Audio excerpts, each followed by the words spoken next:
I have another Antminer S7 to set up. Here is kind of unboxing. Mind you, I bought the S7s from another party as used, so it's not like they came from the box store. So here's another of the Bitmain APW 3 pluses that will be used to power the Antminer machine. There's a power cable for it, and in this box is my second S7. So the seller had disassembled the fan and to get it into this box, and he's just letting me know it needs to be assembled, or the fan needs to be put on the unit before we're starting it.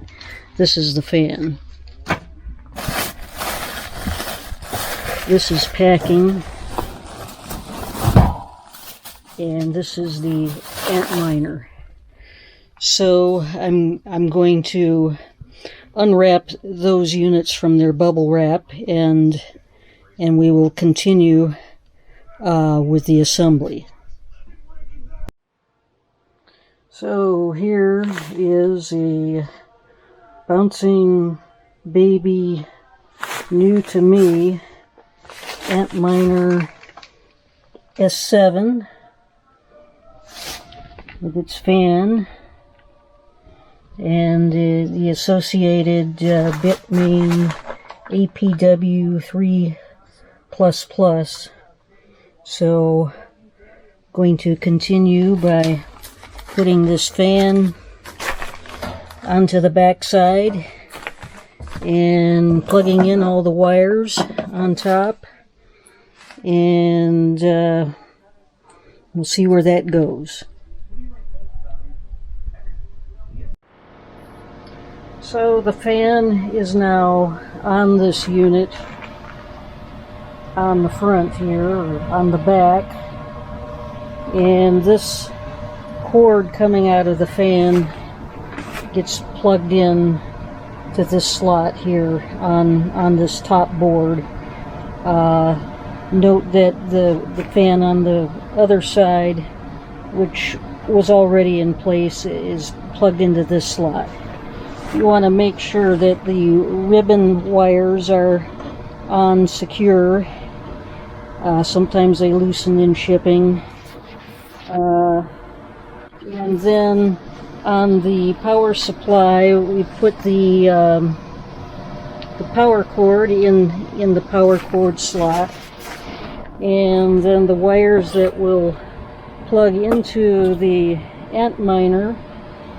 One of them, it doesn't really matter how these things go in, but we need one needs to plug in onto the top board. So now we are going to start up the second Antminer S7 and see if it will function. We moved it from the table onto this shelf because the power plug it was near is a switch operated plug, and we want this to be operating all the time. So we run the Ethernet cable up and over back to the Netgear wireless repeater, and it's plugged in ready to go. So now we need to plug in the power cord and see if see if it all works. So in goes the power cord.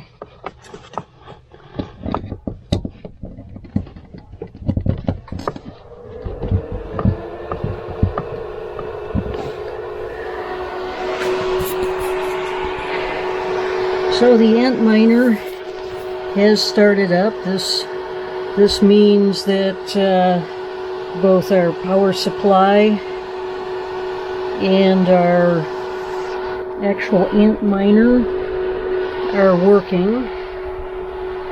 We're going to let it run and stabilize for a few minutes and see if we actually get a wireless connection through what we have set up with the repeater.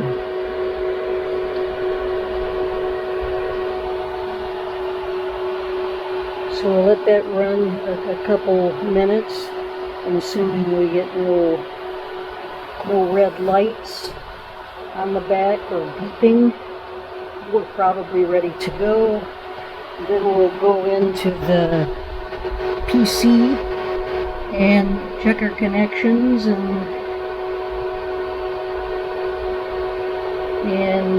see if that's working, and then if it is,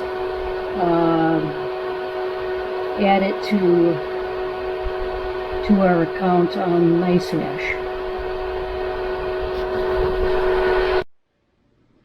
Okay, back at the computer. First thing we need to do is determine what our IP is that we're running on this. So we bring up the control panel,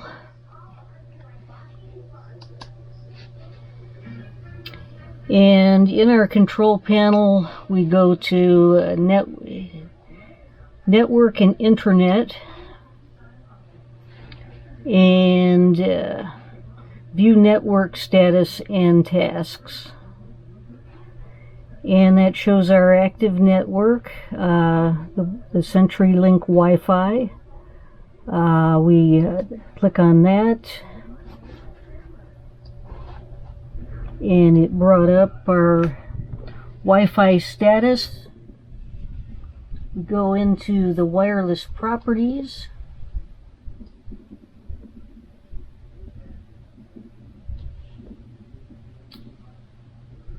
Actually, we don't go into wireless properties. We'll bring up the details.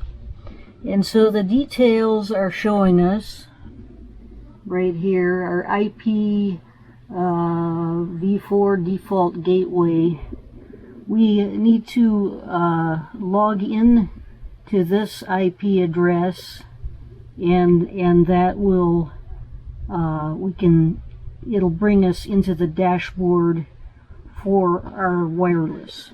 So we bring up a browser,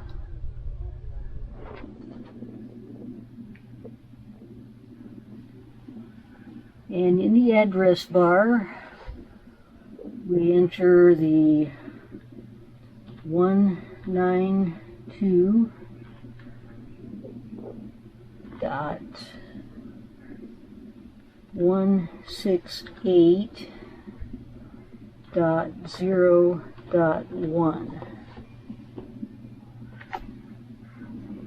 That brings us to our CenturyLink modem configuration. We go into modem status. It's showing our connection status. All looks good there, but to find out the actual IP of our new device, and if we are actually connecting, go into the device table here and see what it tells us here. So yes, it is showing up. We have what's listing here. It shows the first Antminer and its IP. It's showing the Wi-Fi repeater and its IP, and then the new one, it actually is named S7 004P, and then it's showing us that the IP address on that is similar to the others. It's 0.0.14 instead of 0.0.12 like the first Antminer. So now we can add that into NiceHash.